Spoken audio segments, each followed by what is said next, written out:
శ్రీజ కానీ ఇట్లా గేమ్ ఆడుతూ కామనర్స్ కావాలంతా. సో ఎందుకు మీరు అతను వాళ్ళని యాక్సెప్ట్ చేసుకోలేరు? యాక్సెప్ట్ చేయట్లేదంటే ఎవరి మీద కెమెరా ఎక్కువ ఫోకస్ పెడుతున్నారు, వాళ్ళు బాగా ఆడుతున్నారు. కరెక్ట్గా ఏంటంటే రీతు కూడా ఫైనల్కి వచ్చిందట. ఇదేం ఆచారం నాకు అర్థం కావట్లేదు.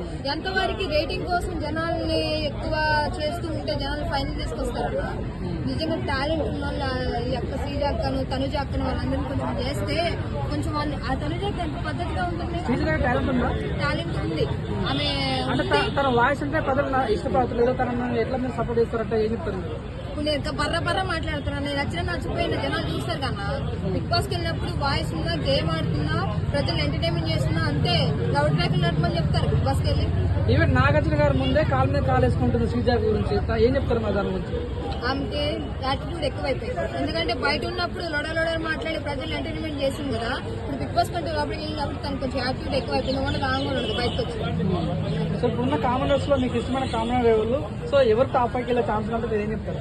నాకు ఫస్ట్ బిగ్ బాస్ కి వెళ్ళిన ఇంటిలోనే పవన్ అంటే చాలా ఇష్టం, ఒక అభిమానం ఉండేది. ఎందుకంటే నార్మల్ పర్సన్ అక్కడ గేమ్ వరకు వెళ్ళి రీల్స్ చేసుకుంటూ ఫేమస్ అయ్యి చివరికి సిమ్ కి కూడా క్యూట్ గా ఉన్నావు అని చెప్పి లాస్ట్ లో బుక్కకి వెళ్ళింది కదా.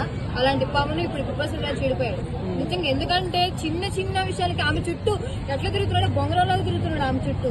మరి రీతు గారు అంత ఘనంగా పెళ్ళే లైఫ్ అంతా స్పాయిల్ అయిపోయినా కూడా మరి రీతులో ఏం నచ్చిందో ఏంటో తెలియదు కానీ చాలా లైఫ్ అంతా స్పాయిల్ చేసుకుంది. మరి మాస్క్ మ్యాన్ ఎలా ఆడుతున్నాడు? నిజంగా mask man and face to face మొహం టు మొహం చెప్పేస్తున్నారు. ప్రజలు ఏమనుకుంటారా, నాగార్జున సార్ ఏమనుకుంటారు లేదు, నా మనసులో ఉందా కట్టినా ఇష్టం ఉంటే చేస్తారు లేకపోతే లేదు. అవసరం అయితే బిగ్ బాస్ వెళ్ళిపోతాను చెప్తున్నాడు కదా, అది మాత్రం నచ్చింది.